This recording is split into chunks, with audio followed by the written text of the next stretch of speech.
My name's Mondaire Jones, and I'm running for Congress. He burst into the world of politics 2 years ago. In the 244-year history of the United States, there's never been an openly gay black member of Congress. But after winning one of the most packed congressional primaries in the nation. that changes in 2020. The crowded list included big names. State Senator David Carlucci, Assemblyman David Buchwald, big titles, former federal prosecutor, defense official in the Obama administration, and big money.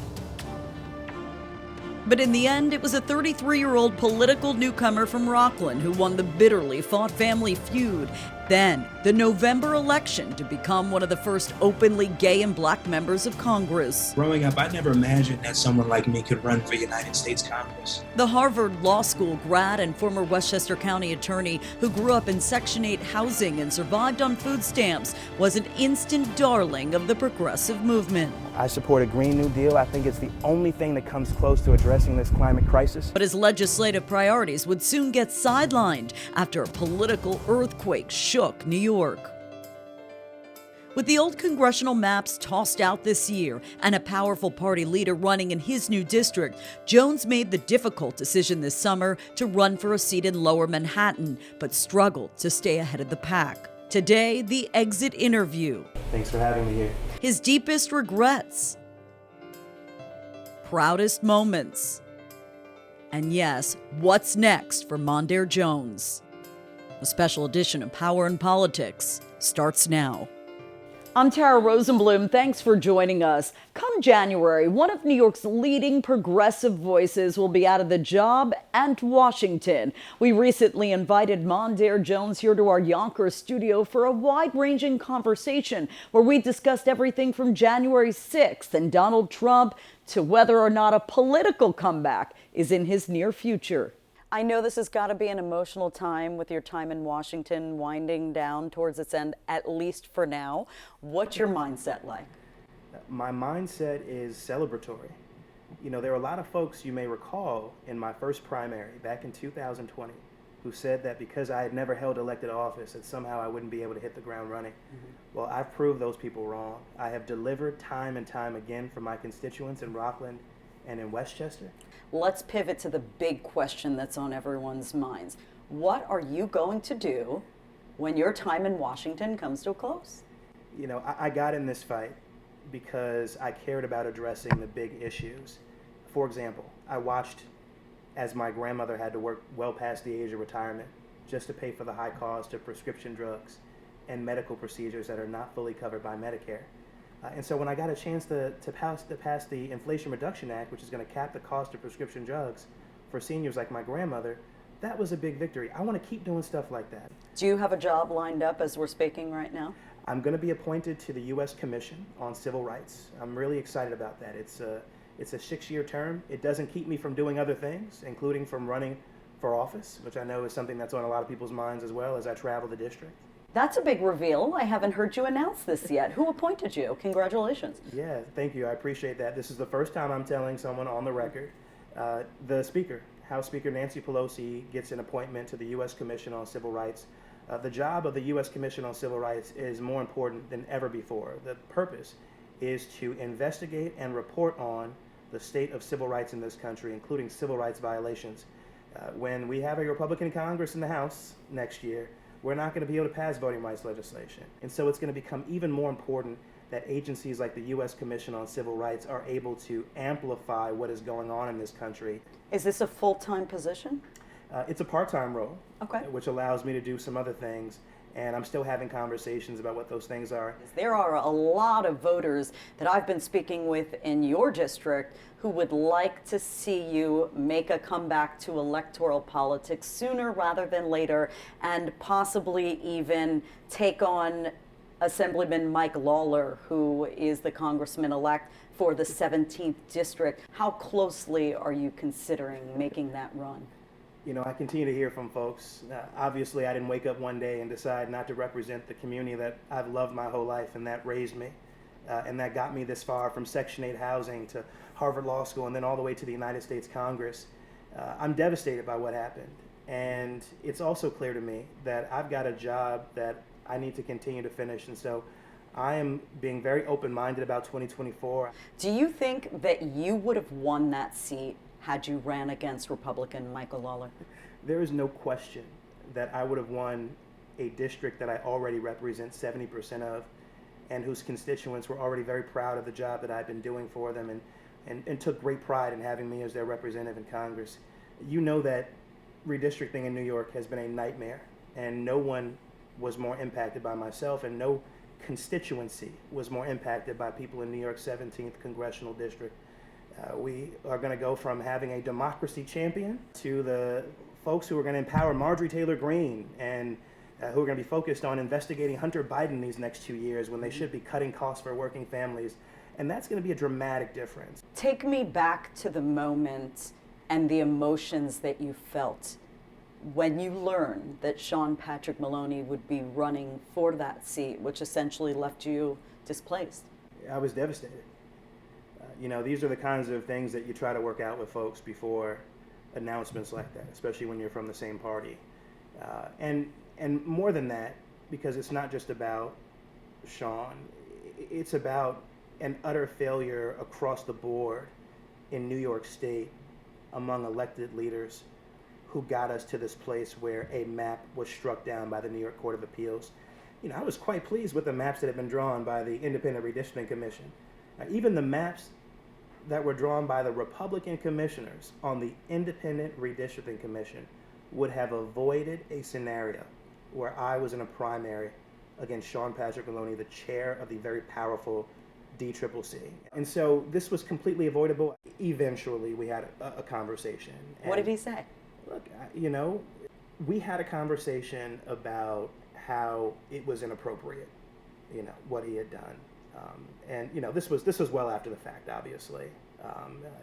By that time, I had made an announcement that was, I thought, in service of saving our democracy, which is the thing that matters most to me. So for me, avoiding that primary was really important. Now, it turns out he lost the seat anyway. But typically, once the book is written on the primaries, or typically once the primary process comes to a close, Democrats tend to coalesce around each other's campaigns, yet you did not endorse him after that primary. How come? Oh my goodness. I was out stumping for all of our candidates, including Sean Maloney, when I knocked doors in Croton, for example. And so, I have made public statements saying that people should vote for Democrats up and down the ballot. In fact, people familiar with my choice know that I did that because I wanted to make sure that Democrats still, went into the general election without a bruising from a primary. You also had the option of running in a district just south in the 16th against fellow Westchester Democrat Jamal Bowman. Do you regret not running for that seat? I don't regret it. I've got a number of colleagues who really wanted me to do that. But when I took a step back, I thought about the nature of the work that I've been doing. And I saw that on the issues around democracy and voting rights and the economy and racial justice, Jamal Bowman was more often co-sponsoring legislation that I had written than some other folks, including people who were also from safely blue Democratic districts. Jamal Bowman tends to caucus with the group of lawmakers known as the Squad, and yet you talked about the similarities, but you've taken a different approach on a lot of key issues than Congressman Bowman, specifically with foreign policy and Israel. What is your relationship like with him today? And infrastructure and so many other issues. Look, we've got very different districts, first of all. And then the other thing is just my own style of leadership is that of pragmatism and trying to always get results. And for me, that has led me in a different direction on some key questions. And I'm proud of that. Instead of running for that seat or having forcing a primary challenge against Congressman Maloney, you took a big risk and you ran for the 10th Congressional District in Lower Manhattan, very far from your growing base. You did not have an easy go at it. Why do you think your campaign message at the end of the day didn't resonate more with the voters of Lower Manhattan? What I would hear from people constantly is this: you have been one of the very best members of Congress. but you're not from this community, and we don't know you as well as we know other folks. And as frustrating as that was to hear, it's an understandable human reaction. And of course, across the board, everyone knew that I was in a terrible situation that I didn't ask for, that in fact I tried to avoid. So then let me ask you this. If you could go back and do it all over again, what would you have done differently knowing what you know now as we're here speaking? If I had known that, this seat would go to someone who doesn't share my views on democracy, who isn't willing to call out Donald Trump for dining with anti-Semites, who is probably not going to vote for the Equality Act, then of course I would have run for that seat. And hindsight being 2020, sure. Do you feel that the progressive groups across the state did enough to support you when you ultimately ran for the 10th? No. That is demonstrably the case. But I continue to be encouraged by what I hear from everyday people on the ground. And by the way, I've had a number of great conversations with voters in New York's 10th district who, sure, didn't live in New York 17th in Rockland and Westchester, but who have been following my work and know that I'm one of the very best members of Congress. And that gave me energy and encouragement even when the leaders of certain organizations were more interested in Twitter likes. So fast forward to November and the general election. Even though that anticipated red tsunami never arrived here to New York State, there were some key GOP victories, especially here in the Hudson Valley. Who do you blame that on? What do you attribute that to? I think candidates matter. Candidates matter a great deal. I have heard from hardcore Democratic voters, dozens of them, who have told me since the general election that they simply could not bring themselves to vote for the other Democratic nominee because of their perception of how I was treated. I've done a good job of being in Rockland and Westchester these past 2 years. That's not something that other folks running for Congress in the Hudson Valley can say. You have since joined the growing list of progressives who are calling for the ousting of the New York State Democratic Chairman Jay Jacobs. Why do you think new leadership is needed right now when overall, outside of the Hudson Valley and Long Island, the Democrats exceeded expectations this year? Let me start by saying this. I think too much focus has been put on the chair of the New York State Democratic Party, Jay Jacobs, because as I mentioned to you, these problems were cumulative, and they started with Andrew Cuomo, then the New York State Legislature, obviously the chair of the DCCC pushed a gerrymandered map. But having said that, Kathy Hochul should have been running a much stronger campaign, and when you look at her margin of victory over Lee Zeldin, who should never have come within striking distance in a statewide contest for governor, you have to look not just at the campaign she ran, but at what the party did or didn't do. I mean, it is well established now that the party has very little infrastructure and deployed very few resources in key parts of the state. Well, a lot of people attribute the losses you're referring to law and order issues. I don't have to tell you. Cash bail, spiking gun violence.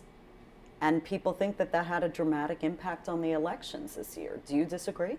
I don't disagree that it was a significant contributing factor, the perception of crime.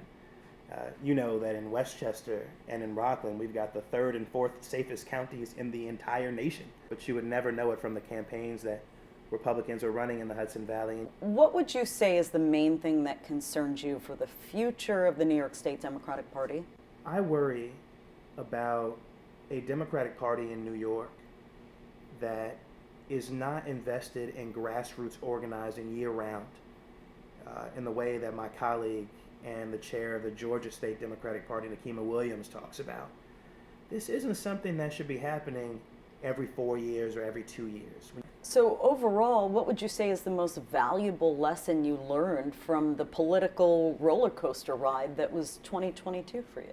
I think always making sure that when you make sacrifices, you're doing it for folks who are going to appreciate those sacrifices, and that there are no collateral